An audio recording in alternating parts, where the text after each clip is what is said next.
Hey, you got the bonus content for episode 6. I think it's gonna be called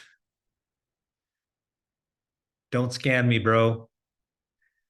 But it has to do with conferences and it's conference season, right? The late summer, early fall tends to be where a lot of popular conferences are stacked up. I know my travel plans are pretty full for the rest of the year where I'm speaking at a lot of these conferences. And I've been able to observe over the years, as an attendee, as a CxO, some really interesting behavior. And then when I served on the vendor side, also some interesting behavior. So I thought I would give you a little bit of content. Um, so let me bring up my slides. And so I have two slides because I broke it up into two different areas. The first is the booth, which I made fun of in the non-bonus content in the episode 6. Always have someone there early and late. I can't tell you how often people leave early and abandon the booth, or they don't get there until late. So sometimes when I'm looking to get to a booth, I want to do it early or late because I just want to avoid the crowds probably. So as soon as that door opens, I'm going to be in there. And if no one's there, it sends a really bad message. And especially when people leave early. I can't tell you how often that happens.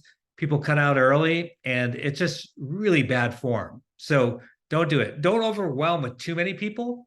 Of course, depends on the size of your booth and things like that. But certainly don't swarm someone. So that's what happens a lot, especially if there's not a lot of booth traffic and all of a sudden there's a CxO Bach is there. And then CxO Bach gets sworn by a lot of people and gets uncomfortable and wants to leave.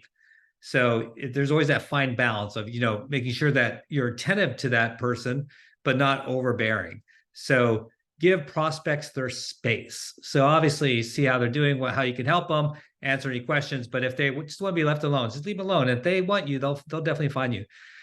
Avoid the "can I scan your badge" as like that first thing. I know it's important for a lot of different reasons for marketing and follow up and things like that, but I wouldn't start with that. No phones visible, and that's another one that happens so often. You walk by a booth, or you want to engage, or maybe you're not really even interested in that particular vendor, but it just sends a bad sort of mojo. If you're going past a booth and the people there are completely disengaged and they are looking at their phones. Bad. There's no reason why you can't put the phone away for a while. When I was a CxO at Cleveland Clinic, our executive meetings, there's no phones allowed. We survived. We did pretty well. So don't have phones out. And then if you do presentations, right, that's a popular way of sort of driving some booth traffic. I think it's pretty good idea. I would keep them to 10 minutes max because anyways, if they're any longer, people start peeling off. That always looks really bad. And people don't want to commit to a long time sitting at a booth. So if they know ahead of time that, and when it starts that, hey, we're only going to take up 10 minutes of your time, you're probably going to have more engagement. So that's a little bit about the booth. Let's talk about the conference in general. Here's where I find a lot of errors. And again, I've been on both sides, seen it both ways. Don't huddle together. I was CEO of a consulting firm, and I'll never forget. I was actually aghast. I was seeing all this traffic. We would have communication capabilities with one another, and everyone's like, "Hey, let's meet up at the Starbucks." And then I walk by there because I'm trying to engage our prospects and customers, and they're my entire team just hanging out, just chilling, and I'm like, "Oh my gosh, no, no, no, no, no!" But that happens a lot, right? Because it's natural. You're friends. You don't see each other very often. You might only see each other at conferences. So you like want to hang out and like catch up on life and things like that. That is so cool. And you should definitely create opportunities for that, but not at the conference. So make sure that people don't huddle together. It's just funny how that works. It's a very natural thing. Be super creative. So I can tell you CxOs kind of get tired of the same old thing. So if there's a way to be creative, and I'll hit a little bit on that, I think, in the secret sauce. I know this one not many people are going to like, but avoid drinking. I cannot tell you, and this both sides, how often people get smashed, and it's such poor form. It looks really bad for them as a person, as a professional, and as a company representative.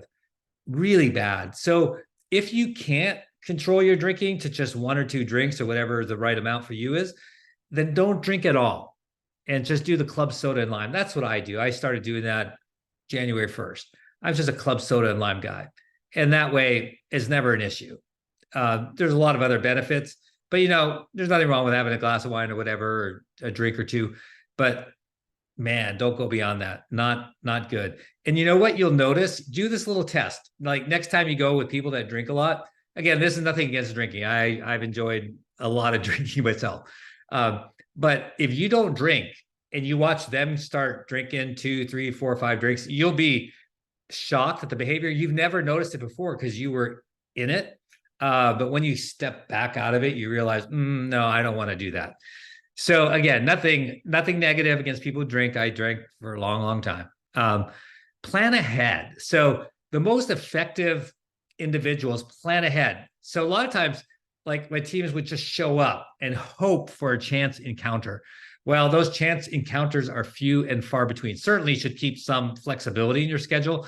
But I noticed that organizations or individuals that plan ahead, make contact ahead of time, are the most effective. Be human, just be a real person. Everyone just wants to be real. I mean, there's a few flaky CxOs for sure, but just be yourself. Secret sauce I'm really struggling with in terms of how much I want to share with you. Just because I share a lot of this information with my clients, and it would be kind of awkward if everyone started doing it, but I'll give you an easy one that you can replicate. One is do something altruistic, something beneficial for society. So an example would be, this was pretty popular, is go running. And of course, not everyone runs, so they can walk. But you meet up early or late, but I think early works best for most people. And we would do this. We did this at Chime, at HIMSS, at Vibe, where we would just meet up every morning at 6 a.m. or whatever the right time is, and at the main central location that's convenient for most people.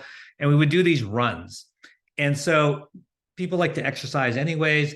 And then we'd ask them to bring money, and that we would match their money. So we would, in a sense, double their donation. And then we picked a charity that everyone felt good about and donated all the money to charity. So we had this run in time together, got exercise, and for a good cause. And so like with HIMSS, we worked with HIMSS to utilize, they had a benefactor organization that they were driving money to. And so we picked the same one. Another time we did an organization called Girls That Run. And that's a ministry where they help disadvantaged youth.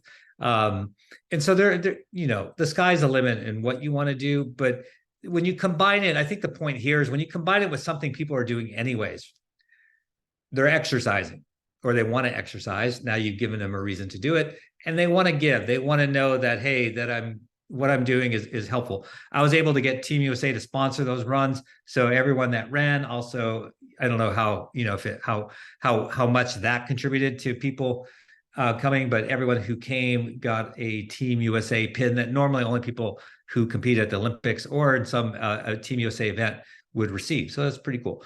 Hey, if you want more information, you can go to my website, marksadvisory.com, and you'll see some information about what I do and how I help organizations like yours. And if you're interested in exploring opportunities, there's an application you can fill out. It'll route to me. I'll review it and get back to you and see if we are a good fit or not. I've been on all sides. I understand both the vendor side, I understand the CxO side, and being a board member now of a couple of healthcare organizations has really kind of given me the 360 plus a patient, of course. So happy to explore that, see if I can help you. But I hope you find these helpful. And if you like these videos, you can always also direct message me with ideas for new topics. Thank you.